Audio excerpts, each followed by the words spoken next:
Hey everyone, welcome back to XXL Recaps, where we break down the latest movies so you can catch up without the spoilers ruining your day, unless you're here for them. Today, we're diving into Eenie Meenie, the 2025 crime thriller that's got twists, family drama, and some wild action sequences. If you haven't seen it, this is your full plot recap and ending explained, so buckle up. The story kicks off with a tense night out gone wrong. We hear frantic voice messages left for a girl named Edie.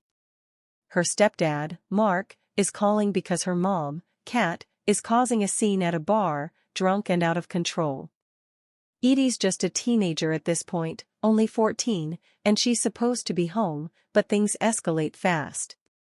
Mark and Kat are arguing in the car after leaving the bar, with Kat admitting she bought coke from some shady guy named Rich Pacheco, a known idiot who once tried to rob a store with a butter knife. Suddenly, a cop pulls them over.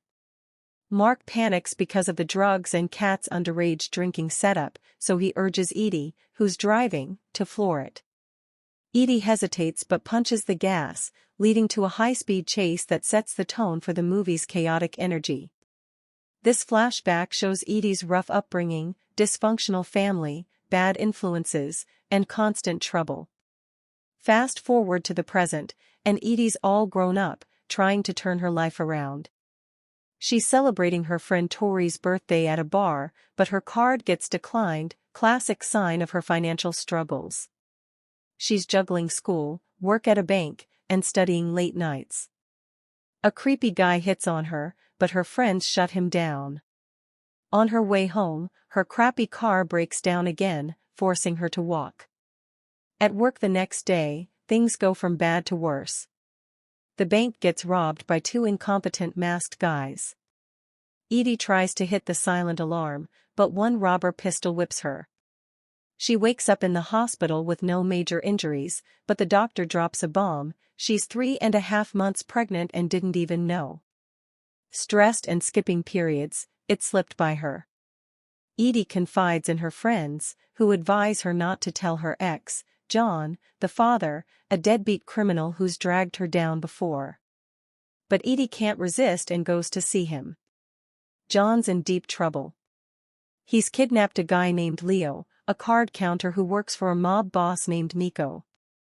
John wanted Leo to help with a poker game outside Nico's circle, but Leo refused, leading to John knocking him out and stuffing him in a box, with air holes, like a pet hamster. When Edie arrives, John's being chased by Nico's goons. They burst in, leading to a shootout in an apartment where John grabs a gun from a guy named Byron. Chaos ensues, fights, jumps out windows, and a wild car chase. Edie reluctantly helps John escape, stealing a car and pulling off insane maneuvers like reversing through traffic and jumping barriers. They lose the pursuers, but Edie's furious. John reveals Leo's alive, barely, after suffocating a bit in the box. They argue about their past, John's addictions, Edie's foster care trauma after her mom died and dad bailed.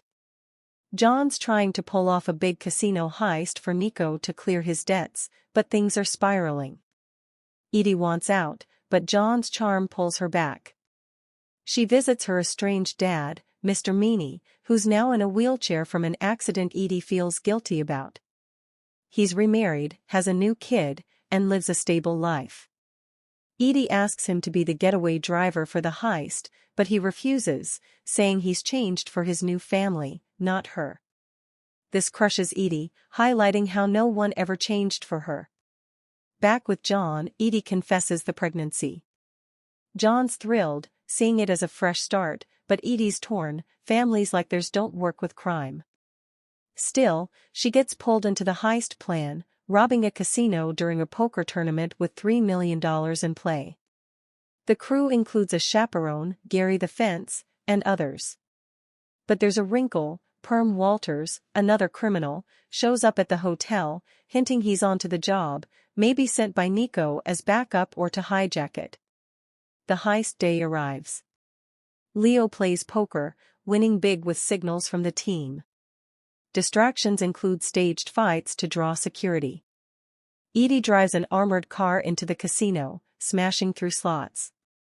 Gunfire erupts, but they grab the cash. Outside, cops swarm. Edie pulls epic drifts and escapes, but Perm ambushes them, revealing he bugged their car to steal the haul. A brutal chase follows. John gets shot, crashing the car. Edie drags him out, thinking he's dead, but he survives barely.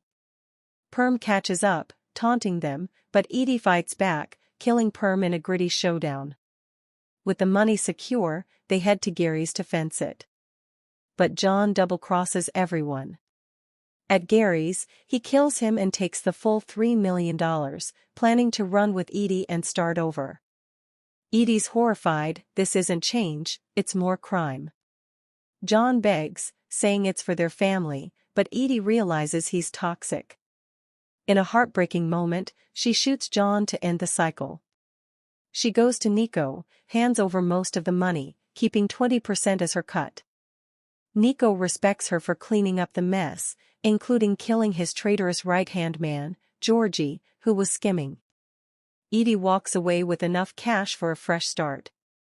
In the end, Edie buys a house with 2 bathrooms, a symbol of the stability she always wanted.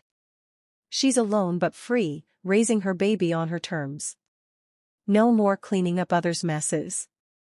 The movie closes on her reflecting on her past, watering a sad little Christmas tree, hinting at hope amid the tragedy.